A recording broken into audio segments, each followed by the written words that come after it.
2K just flipped the switch. Patch 2.0 hit yesterday and the entire meta shifted. Rhythm shooting got checked, fades got clipped, and those giant 7'4" demi-guys everybody was talking about ain't moving like they did last week. Did 2K fix the game or create a new problem? Let's talk about it.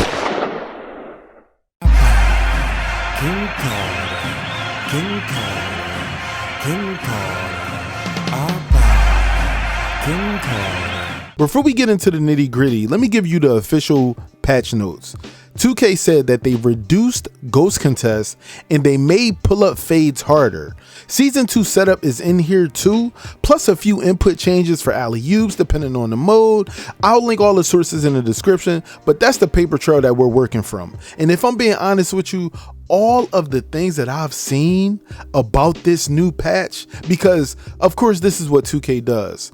They roll out a patch, they see how we like the patch, and they kind of gauge our, fandom versus, our rioting for the new season. But let's talk about it for a moment. Now, let me start off by saying that the 2K community runs 2K.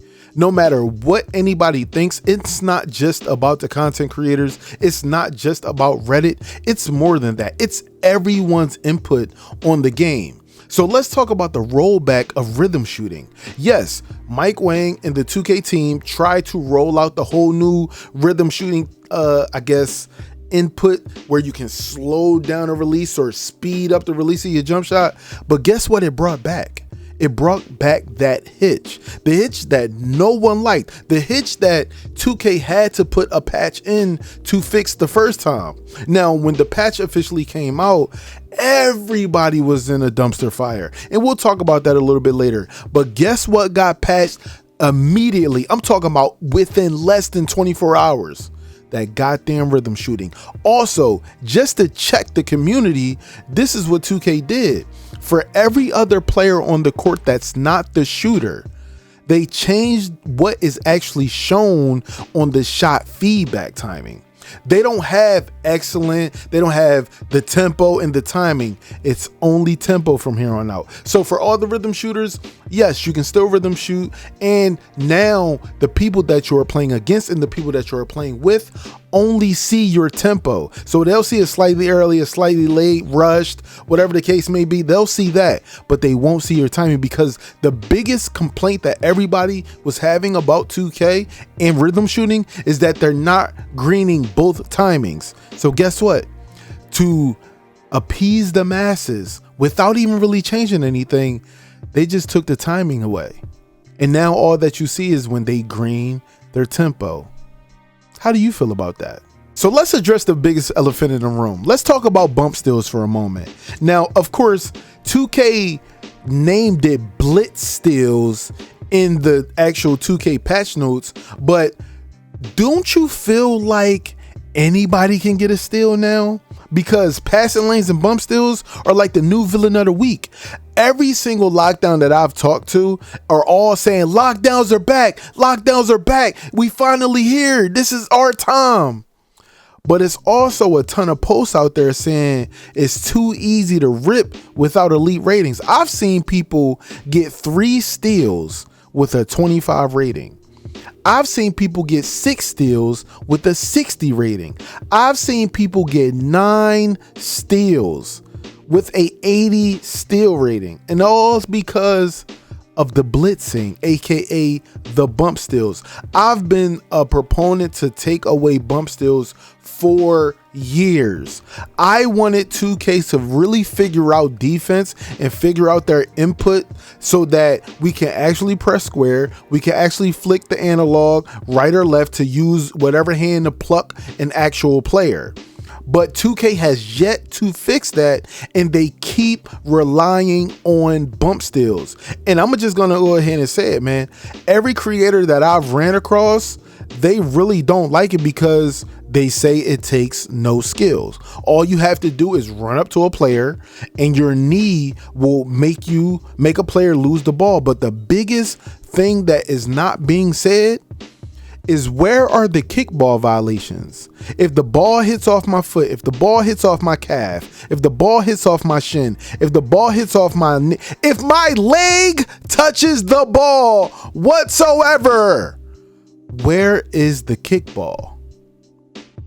Do you think that kickball being implemented is more than enough to address the lack of 2K really figuring out how the steel animation mechanism gameplay I guess meld would work together? Or should we just say, hey, add kickball and we'll all be fine? How do you guys feel about that? So let's talk about contests for a moment. Everybody out there is saying that it's so much better. Other people are saying that lightly contests still feel like it's a green for good shooters. But the one thing that I do notice is that everybody and their mother is now jumping at players because they feel like, okay, if we can jump at you before you get off that no dip, we're going to mess up your shot the most. And what I've been seeing is a lot of players learning how to play defense, especially in the 5 modes with rotating and stuff like that. It's really hard for players to actually get their shots up now. So the way that I feel about it, contests are the way that they are. Of course, I do have a lockdown build that has legend challenger, so I don't have no room to talk. I can basically run up to a player, sniff them, and I'm getting a contest. And I even did that after the patch. So hey, I'm good. So fades are nerfed. So all of those comfy pull-ups that everybody was doing from the 3-point line are now tuned.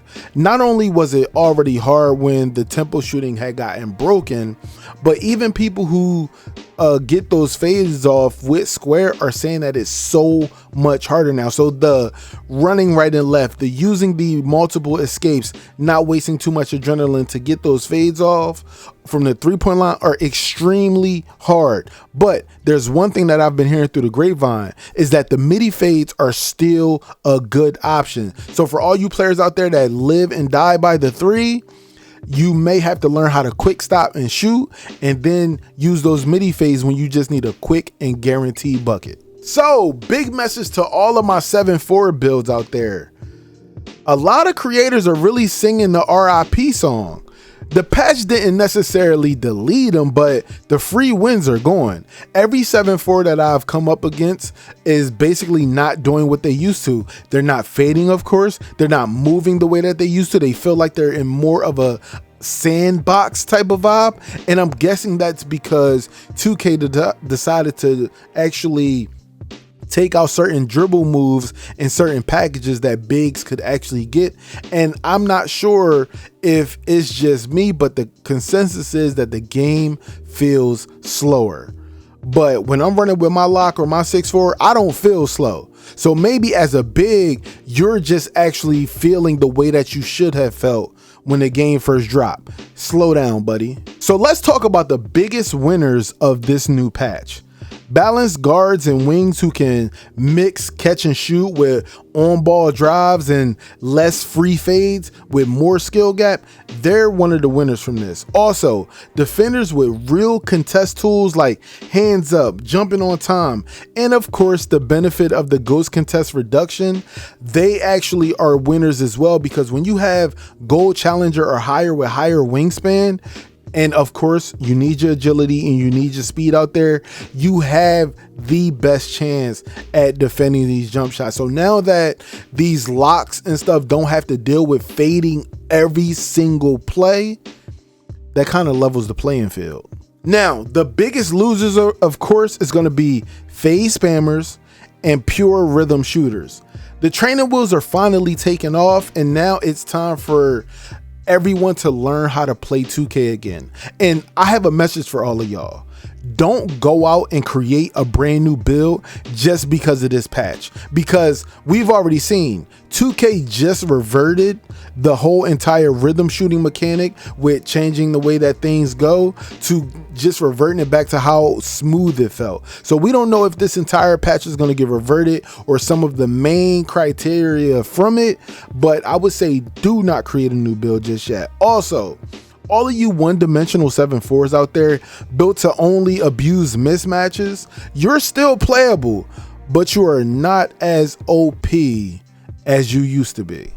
So I know the biggest thing that everybody's probably going to ask is, iPod, what do you truly think of the actual patch? If I'm being honest with you, I believe that the patch is actually a net positive after they patched the rhythm shooting with actually taking it back to the smoother without the hitch. The idea behind the contest change is all correct. We've been needing that contest change, but the execution on steals, it needs another pass. Like I explained to you guys, we need to reward high rating thieves, not everybody. Just bumping into somebody shouldn't be a celebratory act. You need to actually play defense, use them body ups, and actually jostle the ball loose by being able to steal it from a defender who's either jostled, just standing there by himself, or out of adrenaline and has no other option but to lose that ball. Now, rhythm shooting, it needed to be disciplined, of course. We saw people doing rhythm shooting out of body. We saw people doing rhythm shooting fades, rhythm shooting bombers, rhythm shooting everything. But I'm cool with that.